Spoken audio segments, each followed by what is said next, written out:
I was actually thinking that was going to be really, really funny. Sorry, guys. You're good. This is chill.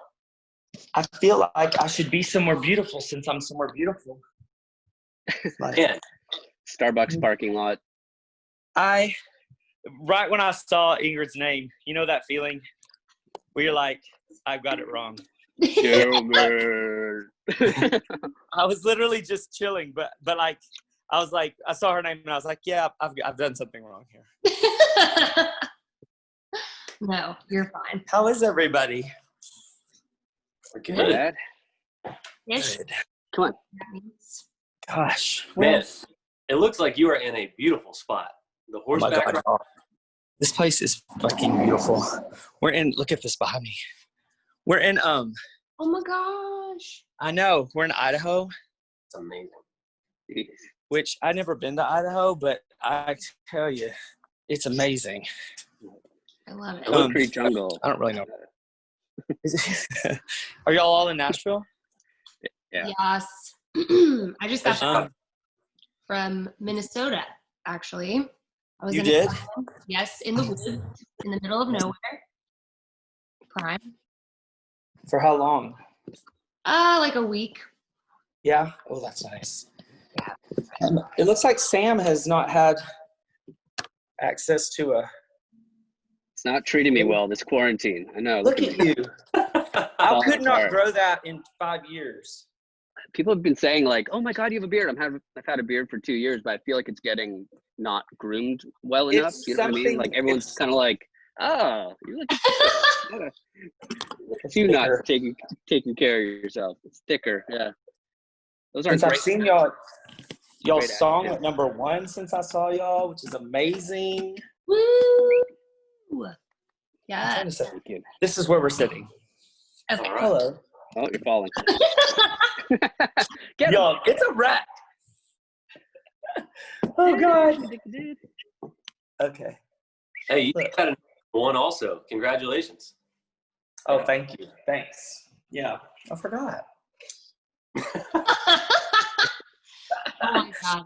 Spoken That's a in good two words of shame. I forgot I had #1. There's so many. I just can't keep up. Oh, Like God. shoes. Yeah, exactly. Speaking of shoes, yesterday we went horseback riding, and I got to the horseback riding place. I know this is going to shock y'all, but that's not, like, I'm not normally riding horses. And I showed up with, like, my favorite tennis shoes on, and I saw all the, like, shit and mud, and I was like, yeah, I'm not doing this. Like, I'm not messing up my shoes. So I took my socks off and put them on the outside of my tennis shoes, and it worked. Anyway, the Cowboys thought I was ridiculous. A true cowboy. I walked up and I just had these giant socks. It looked like I just had giant socks on. I was like, so these are to protect my shoes. And it was the first time my kids ever were like embarrassed. Like you could tell it was the first, they're only 7. It was the first time they were like, oh God, what are we in? Damn it, Dad. Yeah. Yeah. That's good. Okay, That's really smart. I think that's brilliant. It did work. You're just like not gone. I didn't realize they were covering the shoe. I thought you just had on massive socks. Right. It looks like that, doesn't it? Yeah. I've posted a little video. I love I'm it. trying to cover 'Cause I my just- dog's butthole. Sorry. Yeah.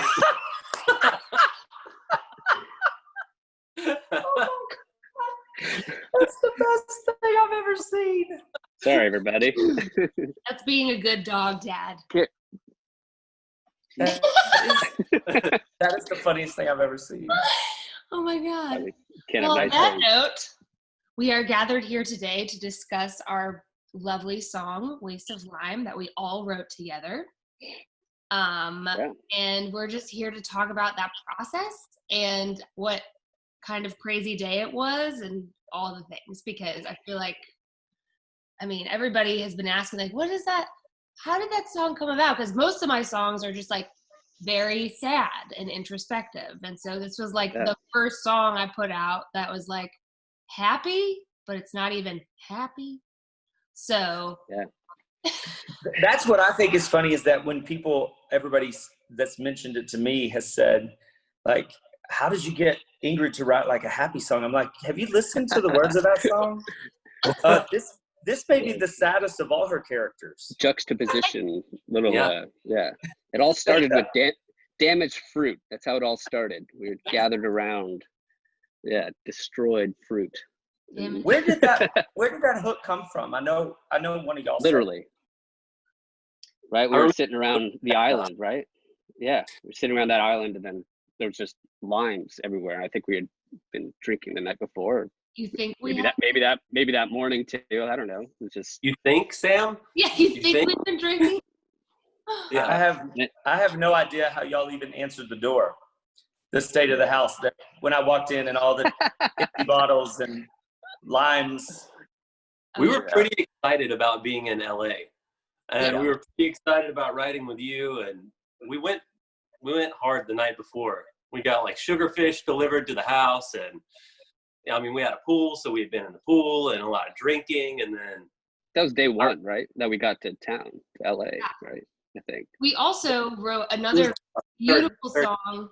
The third, that song like the day before, which we will not talk about because nobody knows what it is yet, but they will eventually. But we wrote this dope other song, so we were like on one. I felt like we were like, yes, we are songwriters. This is amazing. So we went really hard that night, and then woke up to like all these limes on the counter, and we were just like, oh, and some of them were like still good, but we left them out, and like that's kind of gross, but like when you're drunk you don't remember like limes in refrigerator. You're just like, I'm going to bed. The fruit flies were starting to gather. Yeah, you know? And we were just like, oh, what a waste of time. I think you just nailed one of the reasons it was kind of easy to write this song, was because we had already written something that we just absolutely loved, and it felt like this freedom, because maybe we wouldn't have written a song with such sort of flippancy or like such a light air about it, did we not have, or this is how I feel coming into you guys' thing, because you guys have such a, you finish each other's sentences, you know exactly what kind of music, Ingrid, that you're making. These guys are, you know, they get it, and trying to step into your world, I think that it was really good. We sort of had gotten something out of the way that I felt like, okay, I felt like we had written the song that I had gotten with you guys to write. Like, you know how you feel like, okay, that was the song we were supposed to write. Well, then it gives you this great freedom where you can just have fun and just be like, what if we wrote a song about these limes, you know? Right. Yeah. So, I felt the same way. I felt like after day one, when we wrote with you, I was like, man, we just paid for this trip. That's it. We did what we needed to do. Like that was it. And so then on Wednesday morning or whatever, I had just like hopped in the pool and got out, and I was almost embarrassed to even say waste of lime, because I knew that you were coming over, and just being like, this is absolutely ridiculous. But what if we wrote a song called Waste of Lime? And it was like, Sam started playing and Ingrid started singing, and then I was nervous to bring it up to you, Shane, because I would love to. I'll tell you that I did not love that title when you said it. Because it does sound so on the nose or something. Yes. But the thing is, you already had in mind that it wouldn't be that, and then that's another thing about you guys. And Sam playing something instantly that was like, oh, okay, if you're talking about like that, then it's a whole nother thing. Sometimes you hear a title and you go, oh, I just know what that is. And I don't want to just write that's already been done sort of. But there were so many lightning moments where we all were like, I was like, man, I love taking something that I didn't know could be what this is. And I think when we got that Patron line in the chorus, that was when I was like, there's always a moment for me where I'm like, okay, this could be something. And that was the moment. And also writing it too, I think you were the perfect person to write with, because I feel like it's such a songwriter's song, and like people don't really notice it, but the puns in there, just like pun after pun, it's like, it's actually like, it's a smart song. And so I feel like that's you know, when we were writing it, I was like, oh, this sounds happy. I'm scared. Yeah. And then it's just like, and then I realized, I'm like, oh, it's crafted really well. And like, as a songwriter, I'm like, that takes precedence over like, you know, whatever. So to me, it was fun that all of us could like tap into that wordplay and kind of nerd out as songwriters for a second. That Patron Silver Lining line also, I was like, oh yeah, that was, did you get it? Yeah, that was good. Yeah. Yeah. And Shane, sorry, go ahead. No, I think you kind of had that post too, right? When you came up, like the creative juices were just going, and then it just felt right. And your instincts on that were so good, just melodically, and how we chased that down. And again, the song just kept getting bigger and bigger. And we wrote the chorus, and then that post came. We're like, and that's also it. You know what I mean? That kind post, of the full day, right? That post is the great. I mean, of course, first of all, Kokomo is one of the greatest songs ever. And I remember in that moment going, we need something like Aruba, Jamaica, and then singing it so many times going, okay, maybe we don't need something like it, maybe we need it. Right. Yeah. It ain't broke. Yeah. That part is such a nice surprise. Still, every time I listen to it, because you've got such a hearty amount of good lyrics and so many cool things happening. And then it's just like you're berated with this hook, and then you get this post.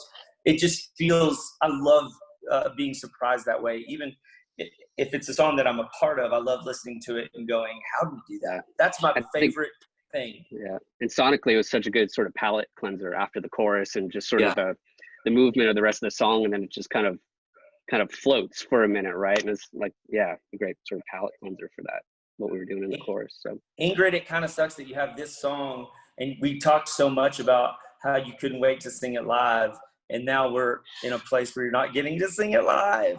I know. Yeah. I actually did have a chance to perform it when I went over to Europe and did my own headlining tour. And I cannot tell you how many DMs I got being like, when is the Lime song coming out? Because it was the one song in my set that was like a vibe. So it stuck out like exponentially, because everything else was like emo Ingrid. And then I'm now walking around stage being all sassy, talking about 2 Mile in the Rain, Walk of Shame, and everyone's like, yes! And so I've gotten to perform it live, and it's awesome. But yeah, I'm a little bummed because it was like the ultimate summer song. It's funny because when I first played the song for my husband, we're like huge fans of yours. I mean, we love your record. We love everything you do. And he was like, so you got to write with Ingrid finally, and this is what you wrote? And I was like, oh, no, listen. No, listen. We wrote some good sad songs too. Yeah. Oh my God. I will say, after I wrote it, I was like, I love how clever this is. And I sent it into my team, and they were like, what is this? And I'm just like, you're welcome. What did they think? I mean, were they just like, oh, there's finally like, I mean, what did they think? Were they relieved, or were they shocked, or what is that? It was like, they had many emotions at the same time. It was like confusion, but like happiness, but like mostly confusion. They were like, we like this song, but we are very confused that this came out of your mouth. Like, you're singing this, you know? So, but they thought it was really clever, and they were like, oh, this is like a perfect vibe for you, because it's like Sheryl Crow meets whatever meets Ingrid. And so it is still super laid back and cool girl. And it's still about me being alone at a bar. And it's like still very spot on to my brand, because that happens a lot. So it's like, it works out. I think the production really helped to tie it together. I mean, I think this song could have very easily gone to like a cheesy place, you know, production wise, because you want to have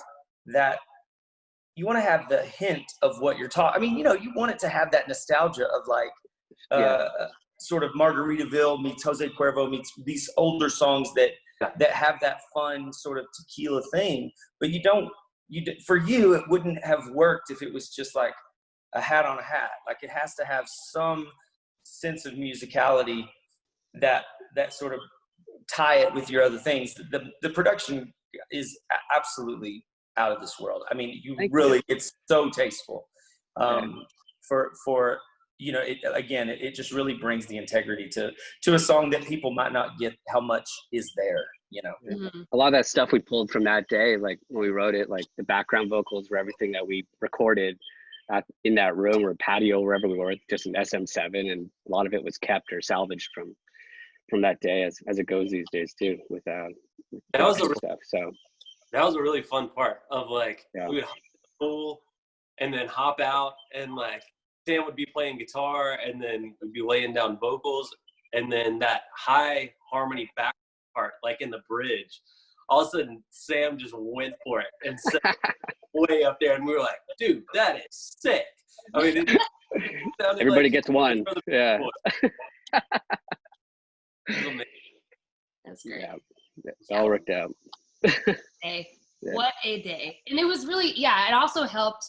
I wanted to go back to what you were saying about how like the pressure was relieved, because I think a lot of people just, as songwriters in general, sometimes there is a pressure to feel like you have to write your best song when you are writing with an artist. And I always hate that pressure, because I feel it too, because I'm not just an artist. Like I started as a songwriter. So whenever I get into a room with people that I respect, I'm just like, okay, don't blow it.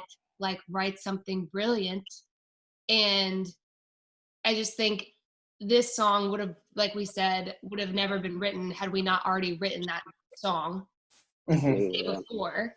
And to me, that kind of like, as an artist, I'm just like, okay, well, we already got that out of the way. Like, what else do I need? Like, what other thing? Because obviously we don't want to write the same thing that we wrote yesterday. So like, let's get weird today. Like, what am I missing? And so it's cool that this song, I would have never thought that this is what I was missing, but like, that's how it happens, like not every artist, I feel like, thinks they know what they want.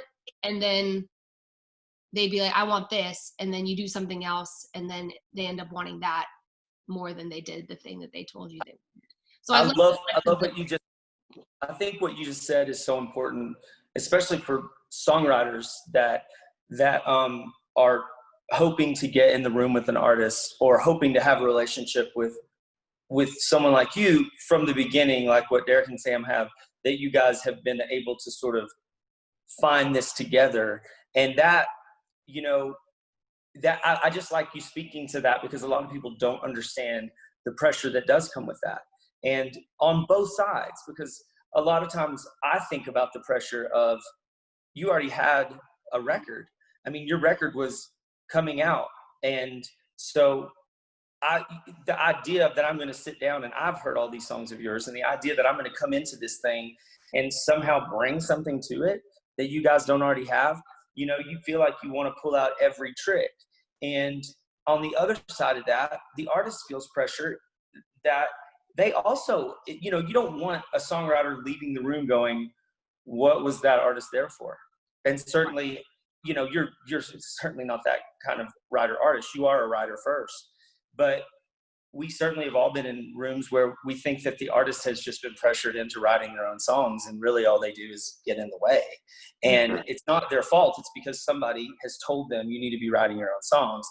Yeah. And so I just appreciated what you just said, because it does sort of shine a light for people who don't understand what we do, and who may think that it's just so easy and fun, which it is, and it should be.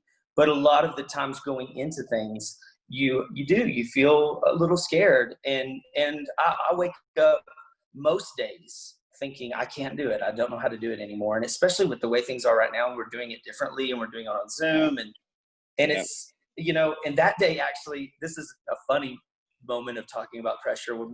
When I got to the house the first day where you guys were, there was no service. And that's right. Yeah. and there was a gate. It's a gate, yeah. Gate, and I remember thinking how I was going to climb over the gate, and all I could picture was that scene in Bridesmaids where she climbs over the gate and then the gate comes on and she's like on the gate. And that's what I kept thinking of. I'm You're just just hanging on the gate. Best scene ever. I love that. That would happen to you. I totally see that happening. It would. I think Shane's here. Yeah.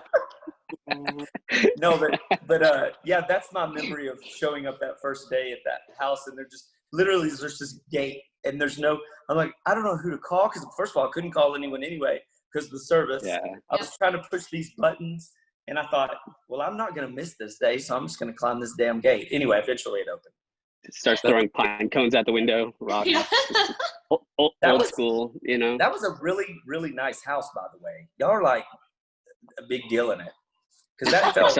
That's why I was saying it's all you, man. Wrote that first song, because then I was like, good. You feel like when you ask your parents for permission to like stay at a friend's house, and then somehow you steal a car and like burn the house down, and you're like, crap, that's never happened again. I feel like that's a little bit the way that we all felt on that trip. We were like, send us to LA, we're gonna write great stuff, I promise. And then we got this nice house, and and you showed up and we got the first day, and it was like, okay, cool. I feel like we've kind of proven we can do this. And you probably felt like you were walking into a frat house though, because it was just tequila bottles and limes everywhere, and we were in bathing suits and in the pool. I mean, I know this is going to shock y'all. I may be an old man, but I used to get hang in my day. I believe that. 100%. And for everybody who like doesn't know, like we, for a songwriting trip, we write in Nashville a lot. And I was getting to a point where I was like, okay, I need a change of scenery, because I feel like I'm writing the same song over and over again, just with, different chords. And so sometimes, for me at least, changing my environment helps with my creativity. So that's why we went to LA, rented this really bougie house in the hills to like spice up our lives, and it worked. So, and Shane was already out in LA. Were you doing Songland stuff or what? Yeah, I was. Yeah. Just a little TV show I do. No big deal. Website across the bottom of the screen. Wait a minute. That's cool.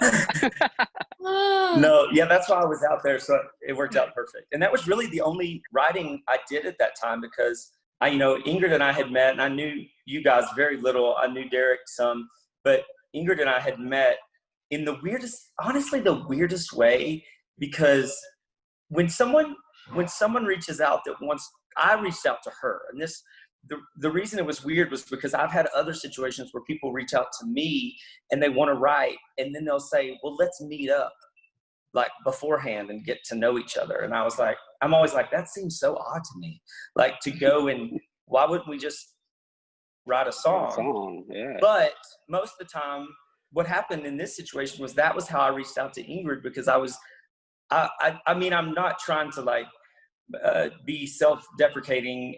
I really was just such a fan, and I didn't want it to look like I was one of those people who's like, oh, this was before, by the way, More Hearts came out, and I had heard Ladylike and both, and I was just so in love with this stuff, and I was like, I don't want to just look like I'm like some big songwriter who wants to jump on a bandwagon. You guys have it figured out. So that there was one time where I reached out and said, could we just meet and see if Meg's chemistry and that we would want to write a song together.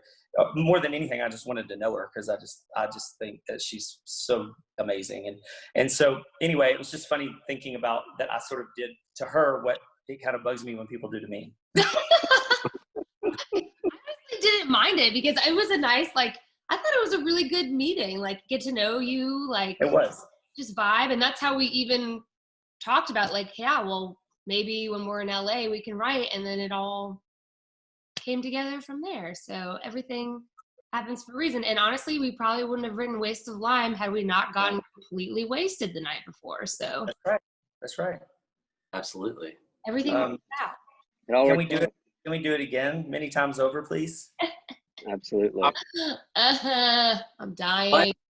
life was so good pre-pandemic. We were in the Hollywood Hills, like with a pool, and everything was perfect. Yeah, I would love to turn back to that Right. one more time.